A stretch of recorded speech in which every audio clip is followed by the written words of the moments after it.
They wouldn't do this if they thought they had a choice. Home for them is Ethiopia, but that's now 700 miles away. Miles that were walked, not driven. Our country is broken, one of the young men tells us. Yemen.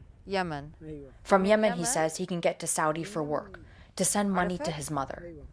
It's hard to comprehend a level of poverty that would drive someone towards a war zone, especially when the horrors of that war are found on the very same stretch of Djiboutian shoreline. Mangar's wife and daughter were killed in a mortar round 8 months ago. He tells us of how he spent 7 hours in a fishing boat to escape to this refugee camp, only to arrive and find out his son was killed fighting with the rebels.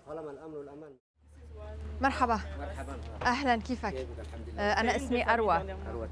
Najib and his family just arrived. Over the last 5 years, around 25 relatives and neighbors in his village were killed.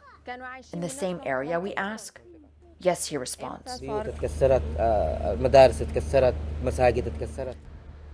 He remembers seeing migrants trying to cross through Yemen.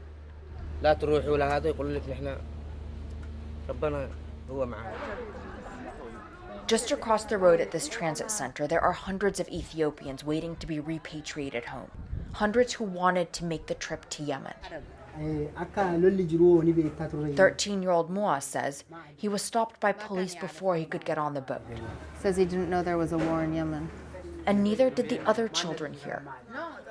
They didn't know about the bodies of migrants that have washed up on Yemen's shores. They don't know about the bombs, bullets, mines, or mortars. Even the adults, it seems, don't fully understand what lies ahead. And even if they do, it doesn't seem to matter. At the last stop before Yemen, they gather under trees for shade and protection from the wind and wait for the smugglers. They were just saying, maybe there is a war in Yemen, maybe there isn't. And I said, no, there is a war in Yemen. And they said, well, then we have to leave it up to God. This is, after all, a historic migrant route. And too many of these men have relatives who made it before the war. At dusk, the smugglers arrive to herd the migrants like cattle up the hill and towards the sea.